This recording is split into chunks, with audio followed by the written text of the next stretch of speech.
Hey everyone, welcome back.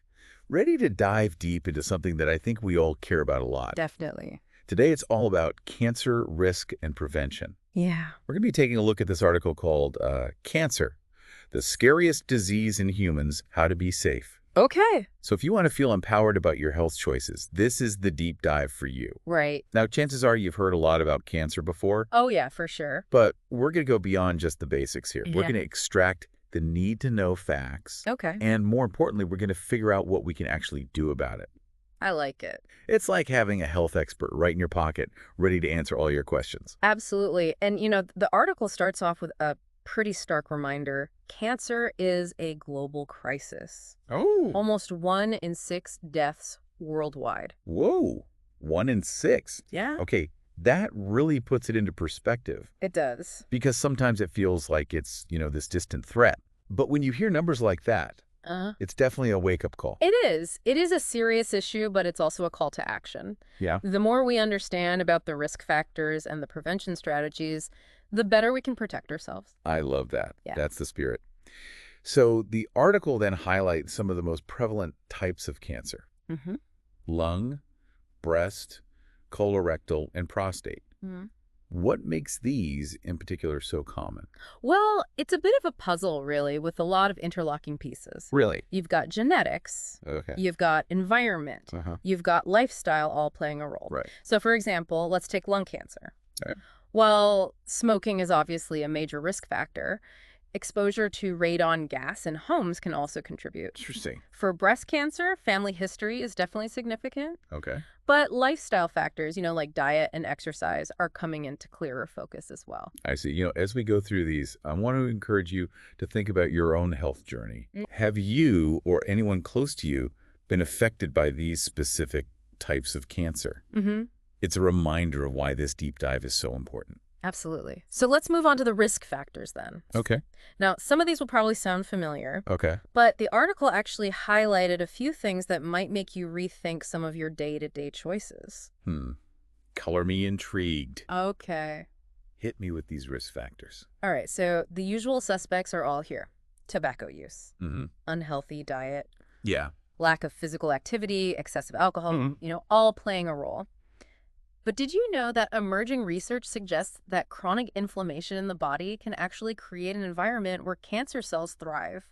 Really? And what's interesting is that this inflammation is often linked to things like diet and stress. Wait, so chronic stress could increase my risk of cancer? Potentially, yes. That's kind of terrifying, but also, it makes sense. Right. It really highlights how interconnected our health truly is. I see. And that's not all.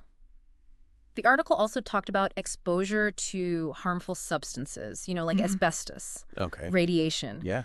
and even certain infections, things like HPV and hepatitis B and C. Oh, wow. Okay, so it feels like we're surrounded by potential threats. Mm-hmm. What can we actually do about all this? That's the million-dollar question. It is? Thankfully, the article gives us a pretty extensive prevention toolkit. Oh, good.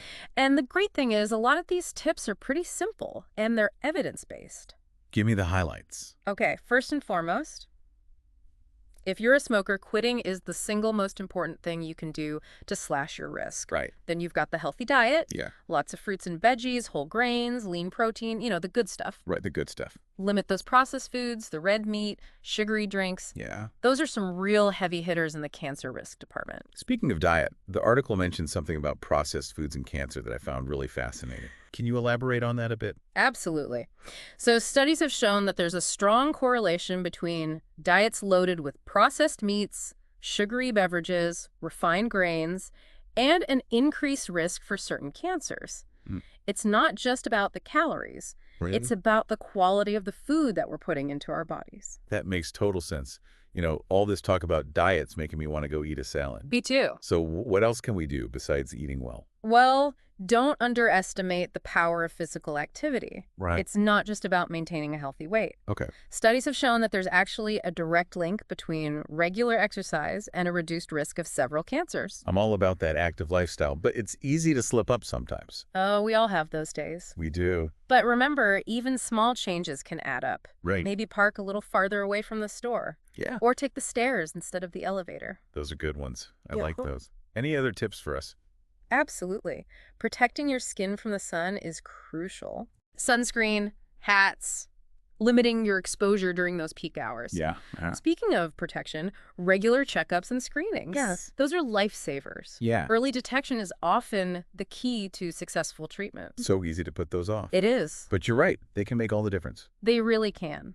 And finally, be mindful of your family history. Okay. If cancer runs in your family, talk to your doctor about genetic testing Okay. and personalized prevention strategies. That can be super valuable. It can. Ah. Hey, I'm taking notes over here. Yeah. So for those who want to take things even further, Yeah. the article also included some bonus tips. Oh, yeah. What were those again? So staying informed about new research and advancements in cancer treatment. Okay. That's always a good thing to do. Yeah. Managing stress through practices like meditation or yoga. Mhm. Aiming for 7 to 8 hours of quality sleep each night. Yes. And even considering vaccinations, like the HPV vaccine. All of these can significantly contribute to your overall well-being and a strong immune system. So we're looking at a really holistic approach. Exactly. It's not about one magic bullet. It's a combination of lifestyle choices Yeah. that really empowers us. Exactly. Building a strong foundation for our health is the best defense we have. Well said. So to recap, cancer is a serious issue, It is.